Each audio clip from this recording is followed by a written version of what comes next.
साधूनां दर्शनं पुण्यं तीर्थभूता हि साधवः तीर्थफलति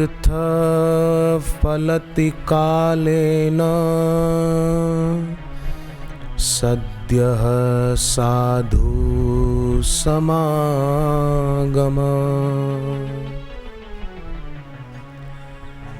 कोई व्यक्ति तीर्थ यात्रा करने के लिए जाए तो तीर्थ यात्रा करने से उसको जो पुण्य होता है उसका फल उसको कालांतर में मिलता है, मरने के बाद मिलता है। परंतु कोई सच्चे संत के दर्शन करने के लिए जाते हैं तो उसका फल कालांतर में नहीं मिलता है, तुरंत मिलता है। सद्यः साधु समागम, तुरंत उसके अंतर्मन में शांति की अनुभूति होती है, भगवत प्रीति की अनुभूति होती है। विद्यार्थी हैं तो विद्यार्थियों के जीवन में उन्हें ओजस्विता और तेजस्विता की अनुभूति होती है, उनकी सुमरण शक्ति बढ़ती है, याद शक्ति बढ़ती है और परिणाम स्वरूप विद्यार्थी अच्छे नंबरों से सफल भी हो जाते हैं, पास हो जाते हैं। पहले के ज़माने में विद्यार्थी पढ़ते थे ना स्कूलों में, तो बाकी के टाइम में वो उपासना करते थे, ध्यान करते थे, साधना करते थे, जप करते थे। पर आजकल के ज़माने में विद्यार्थियों को पढ़ाई लिखाई से टाइम मिलता है तो रिमोट लेकर बैठ जाएंगे टीवी के आगे, या तो घूमने फिरने चले जाएंगे। पहले के ज़माने में भी विद्यार्थी पढ़ते थे पर बाकी के टाइम में ध्यान करते थे, जप करते थे। सुमिर सुमिर सुमिर सुख पाओ, कली क्लेश तन माही मिटाओ। हर कोई चाहता है क्लेश मिटे, पर क्लेश मिटते कहाँ हैं लोगों के, क्लेश बढ़ रहे हैं। और लोग देखो तो बेचारे संसार के दास बनकर जी रहे हैं। इसके बिना नहीं चलेगा, उसके बिना नहीं चलेगा, ये खाए बिना नहीं चलेगा, ये पेप्सी पिए बिना नहीं चलेगा, इसके बिना नहीं चलेगा। लोग दास बन गए हैं, दास। हकीकत में देखा जाए तो भगवान ने मनुष्य को संसार का दास बनने के लिए नहीं बनाया, संसार के काम आने के लिए बनाया है। पर यह बात लोग भूल जाते हैं, बस मेरे को तो ये चाहिए, मेरे को तो ये चाहिए, मेरे को तो अमुक फैशन का नया ड्रेस चाहिए। दास बन गए, दास। हम दास बनने के लिए नहीं जन्मे, हम संसार के काम आने के लिए जन्मे हैं। यहाँ तक कि भगवान ने मनुष्य को अपना दास बनाने के लिए भी नहीं बनाया, भगवान ने तो मनुष्य को अपना प्रेमी बनने के लिए बनाया है। पर लोग संसार में संसार के दास होकर किसी के शरीर के प्रेमी बन जाते हैं। किसी का सुंदर रूप देखा तो उसके प्रति फिजिकली अट्रैक्शन हो जाता है कि मेरे को इसके बिना नहीं चलेगा, इसके बिना नहीं चलेगा। नहीं, मेरे को भगवान के नाम सुमिरन के बिना नहीं चलेगा, ऐसा पक्का करे। गुरु गोविंद सिंह जी के 2 साहबजादे कितने बुद्धिमान थे, धर्म के लिए अपनी कुर्बानी दे दी, अपनी जान दे दी, पर अपना धर्म नहीं बदला। छोटे भाई के आगे से दीवार ऊंची उठने लगी, बड़े भाई की आंख में आंसू आ गए तो दुष्ट यवनों ने पूछा कि क्यों, मौत का डर लग रहा है इसलिए रो रहे हो? अभी भी बात मान जाओ और अपना ईमान बदल दो, धर्म बदल दो, तो तुम्हें जीवन दान दे दिया जाएगा, रो क्यों रहे हो? तो गुरु गोविंद सिंह जी के बड़े सपूत ने कहा कि मेरी आंख में आंसू इसलिए नहीं आए कि दीवार ऊंची उठ रही अब हम मर जाएंगे, नहीं, मेरी आंख में आंसू इसलिए आए कि ये मेरा छोटा भाई है, मेरे से बाद धरती पर आया, पर धर्म के नाम पर पहले कुर्बानी इसकी ली जा रही है। काश पहले मेरे सामने से दीवार ऊंची करो, फिर मेरे भाई के सामने से दीवार ऊंची करो, तब मुझे प्रसन्नता होगी, पहले मेरे आगे ऊंची उठाओ दीवार। कैसे थे गुरु गोविंद सिंह जी के साहबजादे सपूत, और कैसे आजकल अपने बाप का कहना नहीं मानते, माँ बाप के सामने जवाब दे देते हैं, हम तो फिल्म देखेंगे, हम तो ये करेंगे। एक लड़के ने अपने बाप को कहा, पिताजी मुझे कार खरीद के दो। बाप ने कहा क्यों? बोले अब मैं कॉलेज जाता हूँ ना इसलिए। तो बाप ने कहा कॉलेज कोई दूर तो है नहीं, यहाँ से बिल्कुल 2-4 मिनट का रास्ता है, और तुमको उसके लिए कार चाहिए? भगवान ने तुमको 2 पैर किस लिए दिए? तो लड़का बोला एक पैर ब्रेक पर रखने के लिए और एक पैर एक्सीलेटर पर रखने के लिए, इसलिए 2 पैर दिए हैं। अब ऐसे लड़के क्या करेंगे बड़े होकर? ये संसार के काम नहीं आएंगे, संसार के दास बनेंगे, दास।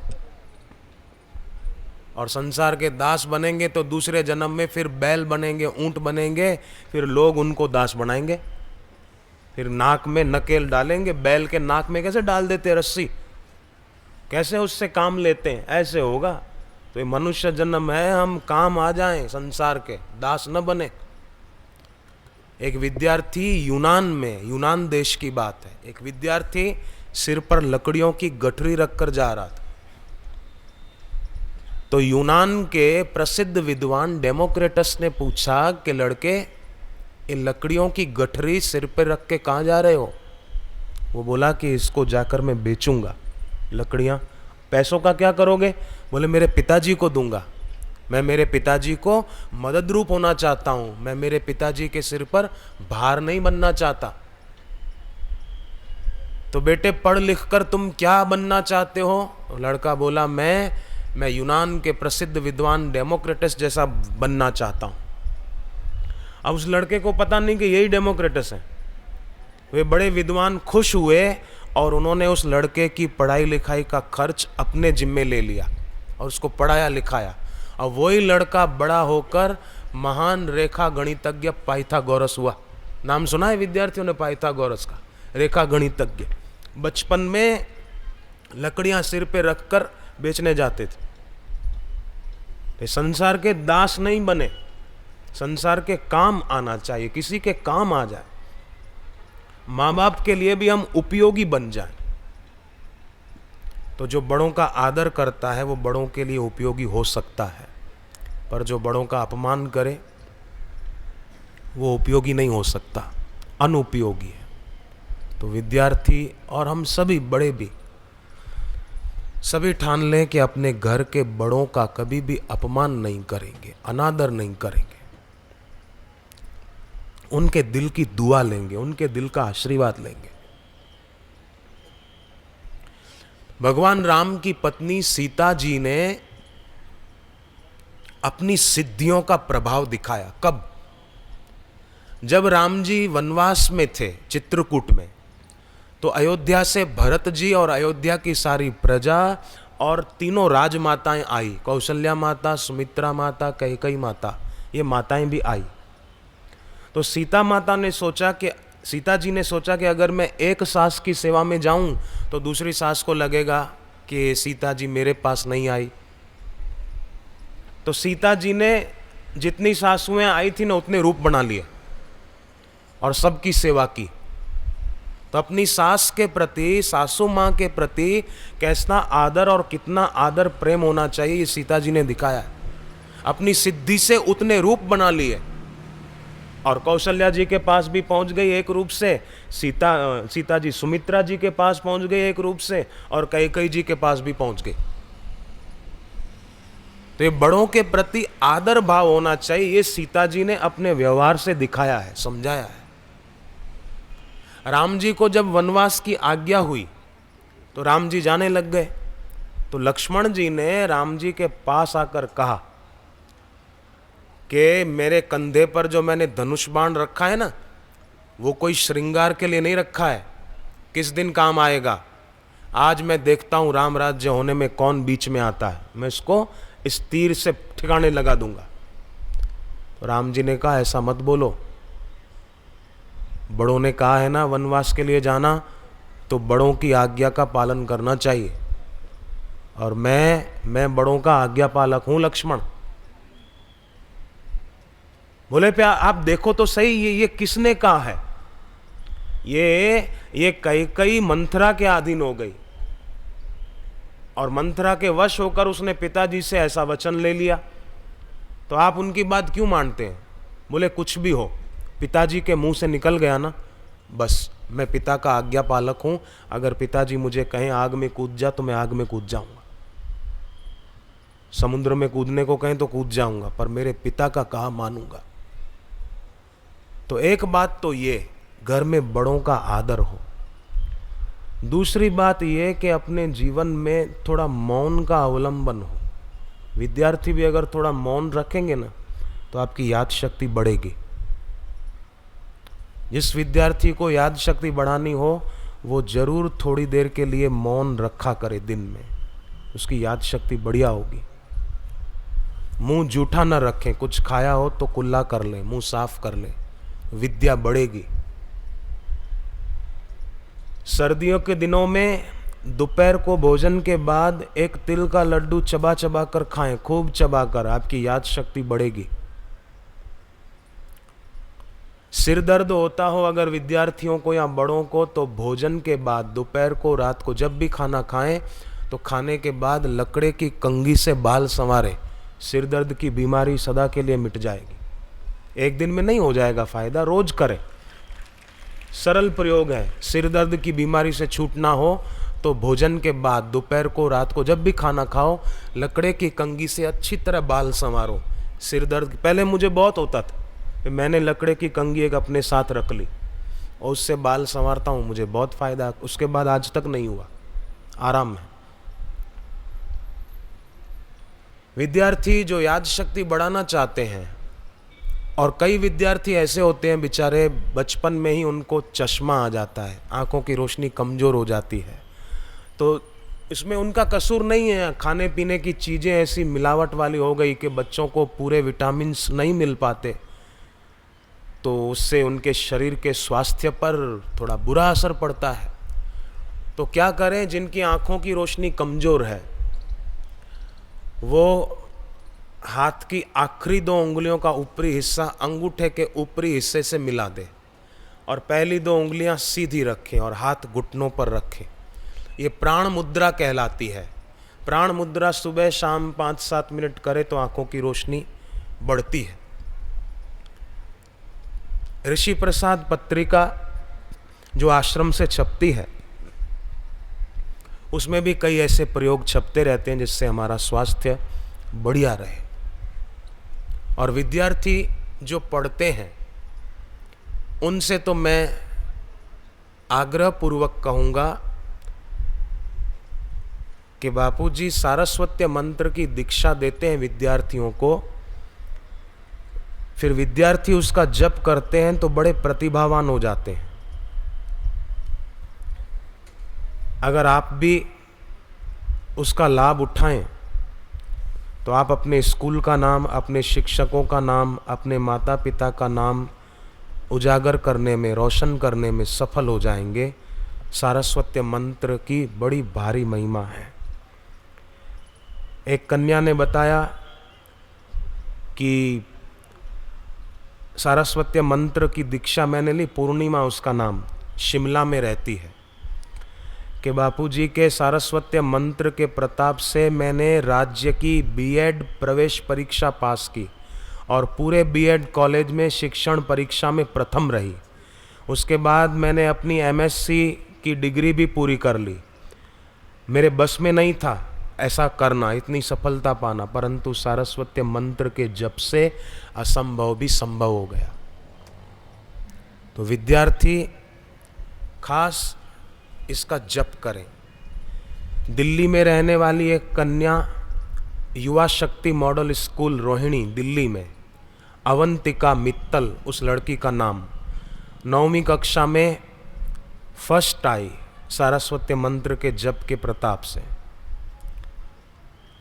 दूसरी एक कन्या 10वीं की बोर्ड की परीक्षा में सीबीएसई में 90% अंक आए। महिमा शर्मा एक लड़की जम्मू में, पूरे जम्मू कश्मीर राज्य में 10वीं की बोर्ड की परीक्षा में फर्स्ट आई। तो ऐसे हजारों विद्यार्थी हैं, जो विद्यार्थी पहले बहुत कम अंकों से पास होते थे, परंतु अब वही विद्यार्थी फर्स्ट आने लगे हैं, 90, 95 और 98% अंक लाने लगे हैं।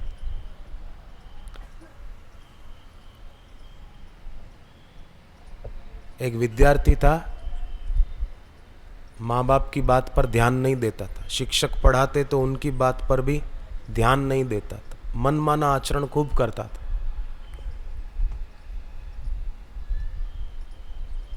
एक दिन क्लास में शिक्षिका ने कहा कि बच्चों, अपनी अपनी ड्राइंग की कॉपी में कोई एक चित्र बनाओ। बच्चों ने बनाना शुरू किया तो ये जो मनमानी करने वाला लड़का था, मनमुख, इसने खड़े होकर कहा कि मैंने चित्र बना लिया। शिक्षिका ने कहा कि मैंने तो अभी अपनी बात पूरी भी नहीं की और तुमने चित्र बना दिया इतनी जल्दी? बोले हाँ। क्या बनाया तुमने? बोले मैंने एक खेत बनाया, उसमें हरी हरी घास थी और एक गाय उसमें घास खा रही थी, ऐसा मैंने चित्र बनाया। तो शिक्षिका बोली लाओ इधर मैं देखूं तुम्हारी कॉपी।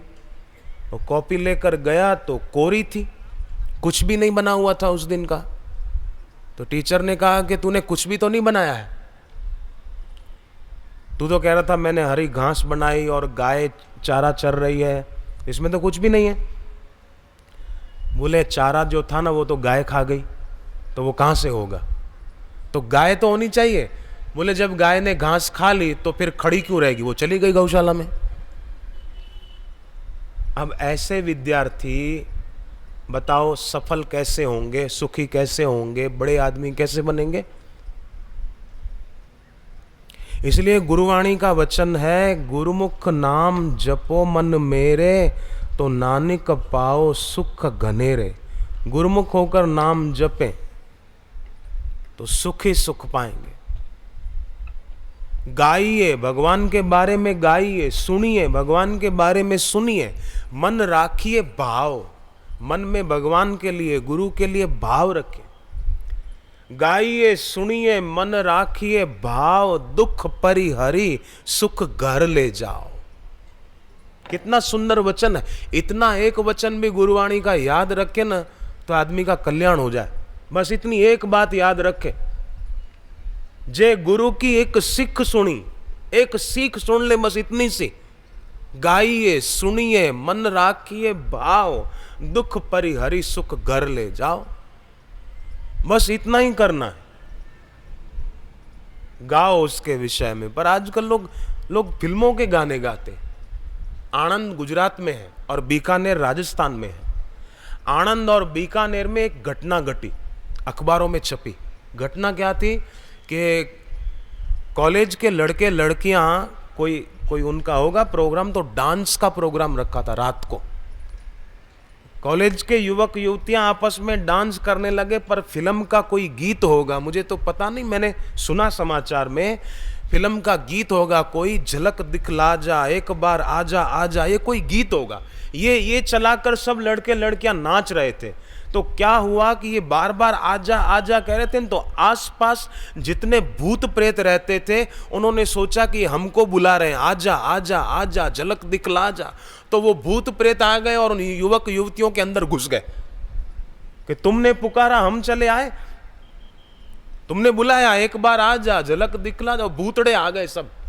अब उन युवक युवतियों के शरीर से वो निकले कि नहीं ये पता नहीं है, पर अंदर घुसे जरूर उनके, ये पक्की बात है। तो ये फिल्म के गीत गाएंगे तो भूत प्रेत आएंगे, पर भगवान का नाम गाया, जप किया तो शबरी राम राम करती थी, शबरी देखी राम ग्रह आए, भगवान आ गए। फिल्मों के गीत गाए तो भूत प्रेत आ गए, और शबरी भगवान का नाम सुमरण करती है तो भगवान आ गए। भज मन राम राम राम, मेरे राम राम राम, भज मन राम राम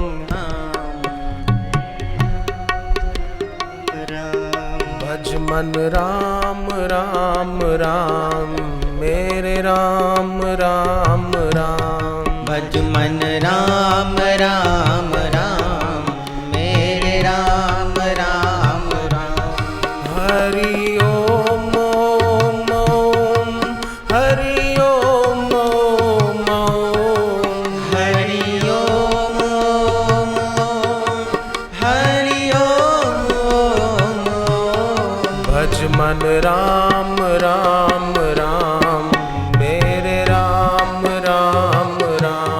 भज मन राम राम राम, मेरे राम राम राम। झूठी जग की सारी माया, कोई काम न तेरे आया।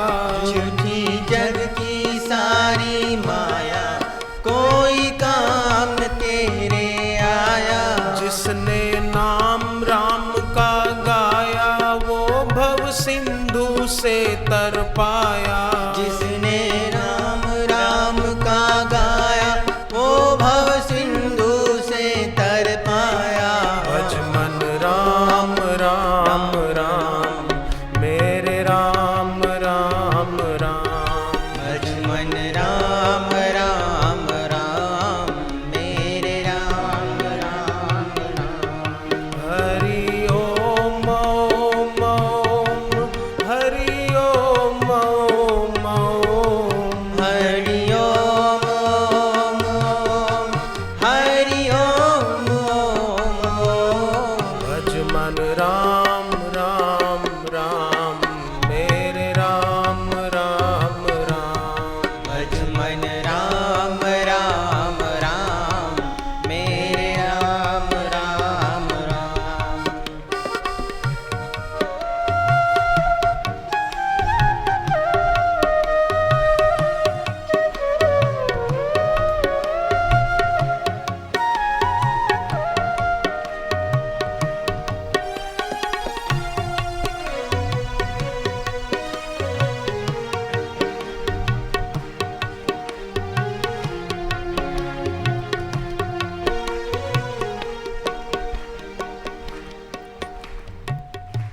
अमेरिका में एक रिसर्च हुई, विद्यार्थी बैठे हैं इसलिए मैं बोल रहा हूं। साइंटिस्टों ने रिसर्च की, 2 क्यारियां बनाई, उसमें फूलों के बीज बो दिए, दोनों में खाद पानी दे दिया। एक क्यारी के ऊपर, विद्यार्थी सुन रहे हैं ना, सब सुन रहे हैं? एक क्यारी के ऊपर डिस्को म्यूजिक बजाते थे, पॉप म्यूजिक बजाते थे, और दूसरी क्यारी के ऊपर शास्त्रीय संगीत बजाते थे। दिन बीते, जिस क्यारी के ऊपर डिस्को म्यूजिक बजाते थे, पॉप म्यूजिक बजाते थे, अब तो पंजाब वाले भी उसमें बहुत आगे बढ़ गए। पहले तो माइकल जैक्सन एक ही था, अब तो कितने हो गए। तो जिस क्यारी के ऊपर पॉप म्यूजिक बजाते थे, पॉप म्यूजिक किसे कहते हैं? जिसको सुनने से मन में पाप आ जाए, हलकट विचार आ जाए, उसको पॉप म्यूजिक कहते हैं। तो जिस क्यारी के ऊपर पॉप म्यूजिक बजाते थे, उस क्यारी में से बीजों में से अंकुर फूटे थे मरे मरे से, और फूल तो उगे ही नहीं। और जिस क्यारी के ऊपर शास्त्रीय म्यूजिक बजाया था, उस क्यारी में से अंकुर बहुत अच्छे फूटे और फूल भी बड़े बड़े उगे थे। विज्ञानियों ने घोषणा की कि संगीत का प्रभाव फूलों के बीज पर पड़ सकता है, तो इंसान के मन पर भी पड़ सकता है। इसलिए अपने को, विज्ञानी कहते हैं, अपने को इन पॉप म्यूजिक और डिस्को म्यूजिक से दूर ही रखना चाहिए। विज्ञानी भी इस बात को मानते हैं। पर आजकल के कई युवक युवतियां बोलते हैं कि अरे अरे सत्संग का समय नहीं है, अभी दीक्षा लेने का टाइम नहीं है, अभी तो मौज शौक का टाइम है। हो बेचारे अपने साथ बड़ा धोखा कर रहे हैं, अपनी कीमत आप घटा रहे हैं। आप एक बात बताओ, किसी किताब पर 2 रुपया मूल्य लिखा हो तो 20 रुपया कोई देगा क्या? आप कोई किताब बेचने बैठे पर उस पर कीमत छपी है 2 रुपये। आप खरीदने वाले को बोलो कि 20 रुपया दो, तो वो बोलेगा काहे को 20 रुपया दूँ, इस पर 2 रुपया लिखा हुआ है। तो कीमत जितनी है उतना सामने से मिलेगा। ऐसे ही अपने जीवन की कीमत लोग घटा देते हैं।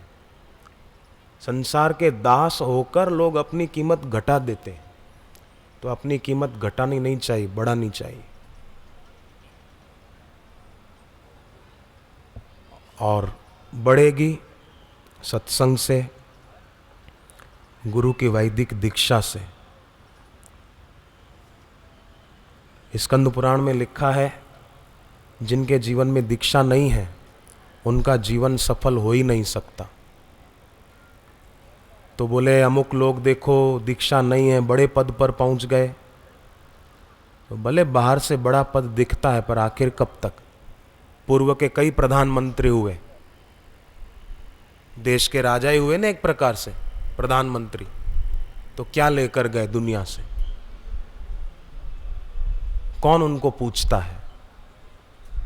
और कई बड़े बड़े नेता, मंत्री, कलाकार, कई नेता, अभिनेता, राजनेता इस धरती से खाली हाथ चले गए, क्या लेकर गए? कई एक्टर भी मर गए और कई क्रिकेटर भी मर गए। क्या मिला उनको? क्या उपलब्धि हुई?